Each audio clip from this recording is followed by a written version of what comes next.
जय हिमालय जय भारत। हिमालयी सभ्यता पर केंद्रित हिमालय लोग यूट्यूब चैनल में आपका स्वागत है और मैं हूं जर्नलिस्ट डॉक्टर हरीश चंद्र लखेड़ा। आज आपको हिमालय पुत्र हेमवती नंदन बहुगुणा की उन दो पुड़िया को लेकर मैं बात कर रहा हूं, जानकारी दे रहा हूं, जो उन्होंने मुख्यमंत्री रहते हुए, उत्तर प्रदेश के मुख्यमंत्री रहते हुए, तब के जो यूपी हिल्स कहते थे और जो आज का उत्तराखंड है वहाँ रखी थी। और वो पुड़िया ऐसी थी कि जो अपने समय पर खुली और उन्होंने पूरे पहाड़ का परिदृश्य ही बदल दिया था। आज इसी बारे में आपसे बात करूंगा। बात 1994 की है।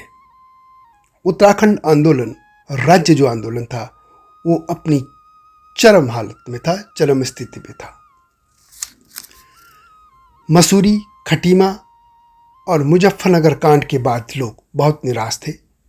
तब मैं जनसत्ता में था, दिल्ली में नया नया जर्नलिज्म में आया था और ये दो कांड हुए थे। उसके बाद मैं अपने गांव गया था, पौड़ी गढ़वाल स्थित गांव में। वहाँ के हालात देखने के बाद मैं जब दिल्ली लौटा तो मैंने एक लेख लिखा था जो नवभारत टाइम्स के 5 दिसंबर 1994 के संपादित के जो पेज है उसका प्रमुख यानी प्रथम जो लेख था वो उसके तौर पर छपा था और उसका शीर्षक था उत्तराखंड अशांत क्यों न रहे। यह लेख पूरी तरह से, अब जो पूरा लेख है वो मेरी पुस्तक उत्तराखंड आंदोलन स्मृतियों का हिमालय में आप पढ़ सकते हैं।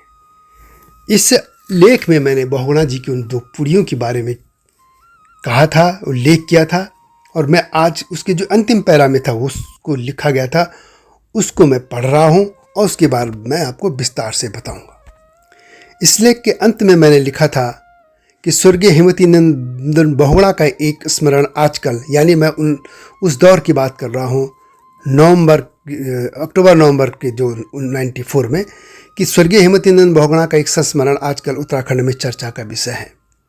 जब श्री बहुगुणा केंद्र में मंत्री थे तो किसी ने उनसे पूछा था कि आप उत्तराखंड राज्य के पक्षधर हैं कि नहीं।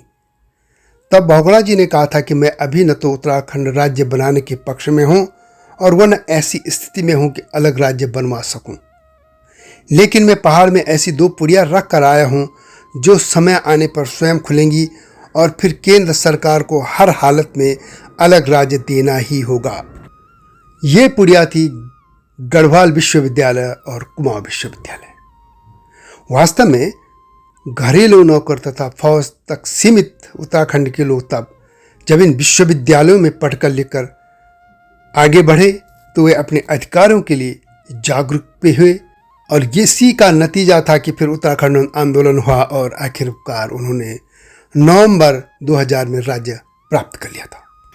हेमवती नंदन बहुगुणा संयुक्त उत्तर प्रदेश के 2 बार मुख्यमंत्री रहे। पहली बार 8 नवंबर 1973 से 4 मार्च 1974 तक तथा उसके बाद फिर 5 मार्च 1974 से 29 नवंबर 1975 तक। 8 नवंबर को उन्होंने पहली बार जब मुख्यमंत्री पद संभाला तो मात्र 15 दिन बाद यानी 23 नवंबर 1974 को 2 नोटिफिकेशन जारी हुए थे। उसमें कुमाऊं यूनिवर्सिटी और गढ़वाल यूनिवर्सिटी के गठन का सरकारी आदेश पारित कर दिया गया था। यह नोटिफिकेशन था और इसके तहत उत्तराखंड में उन्होंने 2 पुड़िया रख दी थी, यानी गढ़वाल विश्वविद्यालय और कुमाऊं विश्वविद्यालय। इससे पहले पूरे जो उत्तराखंड क्षेत्र के थे, तब उसको यूपी हिल्स कहते थे, वहाँ के जितने भी कॉलेज थे वे आगरा यूनिवर्सिटी से जुड़े थे। उससे पहले लोग प्रयाग यानी इलाहाबाद, लखनऊ, आगरा आदि क्षेत्रों के जो दूर दूराज में जाकर पढ़ते थे और बहुत कम लोगों के पास ये संसाधन थे कि वे अपने बच्चों को इतनी दूर पढ़ने भेज सकते थे। उसके बाद कुछ कॉलेज जरूर खोले गए थे लेकिन वे आगरा विश्वविद्यालय से जुड़े थे। इसके बाद वहाँ पे एक आंदोलन हुआ था। वैसे उत्तराखंड में बहुत से आंदोलन हुए, जैसे कुली बेगार प्रथा दूर करने का हुआ, डोला पाल की दूर करने का हुआ, सड़क आंदोलन हुआ और इसके अलावा स्वतंत्र आंदोलन में तो लोग शामिल ही थे। सड़क बनाने का आंदोलन हुए, बाद के दौर में चिपगोपी हुआ, लेकिन उससे पहले यह एक जो विश्वविद्यालय आंदोलन भी हुआ था। यह लगभग 2 साल तक हुआ चला था 1971 में शुरू हुआ था और इसके तहत छात्रों ने ही नहीं, उनके माता पिता जो थे, खासतौर पर महिलाओं ने भी इसमें भाग लिया था। इसमें धरना, प्रदर्शन, गिरफ्तारियां और जेल तक लोग गए थे। और यहाँ तक कि पिथौरागढ़ में तो 15 दिसंबर 1972 को वहाँ पे जब आंदोलन चल रहा था, प्रदर्शनकारियों पर पुलिस ने गोली चला दी थी और उसमें एक स्कूली छात्र सज्जन सिंह और एक नेपाली मजदूर शोभन सिंह की मौत हो गई थी। बाकी जगह भी कई जगह इस तरीके से पुलिस लाठीचार्ज तो करती थी। तो यानी विश्वविद्यालय पाने के लिए भी उत्तराखंड के लोगों ने आंदोलन किए थे, उनको सड़क पे आना पड़ा था, गिरफ्तारियां देनी पड़ी थी और यहाँ तक कि अपना जीवन भी कुछ लोगों को देना पड़ा था। हेमवती नंदन बहुगुणा बाद में 1977 में मोरारजी देसाई की सरकार में, केंद्र सरकार में पेट्रोलियम, रसायन और उर्वरक मंत्री बने और बाद में चौधरी चरण सिंह के जो नेतृत्व में जो सरकार बनी थी उसमें 1979 में वे वित्त मंत्री भी बने थे।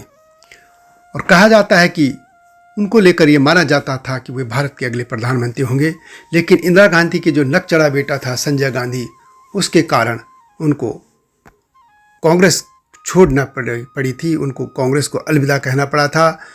बाद में जो भी राजनीतिक घटनाक्रम है सभी को मालूम ही है। लेकिन बहुगुणा जैसा नेता संभवतः भारत में बहुत ऐसे कम लोग होते हैं। उनकी बहुत बड़ी एक खासियत ये थी कि मेमोरी, उनकी जो स्मृति थी बहुत ही अच्छी थी। वे एक बार जिसको देख लेते थे उसको हमेशा के लिए पहचान लेते थे और उनके यहाँ लोगों के मिलने की लंबी लंबी लाइनें लगी थी। वैसे मेरी एक वीडियो अलग से है, आप उसको देख सकते हैं कि कैसे वो चाहे इलाहाबाद में हो, लखनऊ में हो, उनके घर पे लंबी लाइनें उनको मिलने के लिए आती थी, लोग उनसे मिलते भी थे।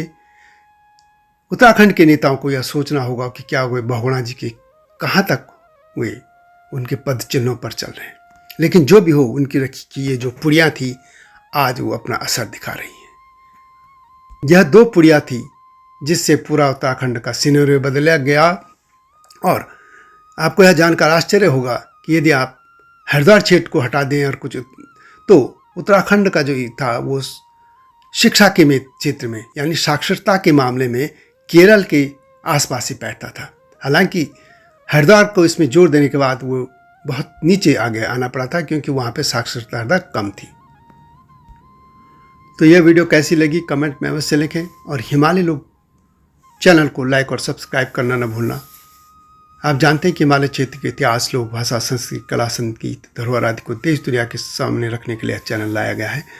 और समाचार विश्लेषण पर भी हमारा चैनल है संपादकीय न्यूज और वेबसाइट भी है himalayalok.com। इन सभी पे अवश्य एक बार नज़र डालिएगा। एक मिशन है हिमालयी सभ्यता को देश दुनिया के सामने रखने का।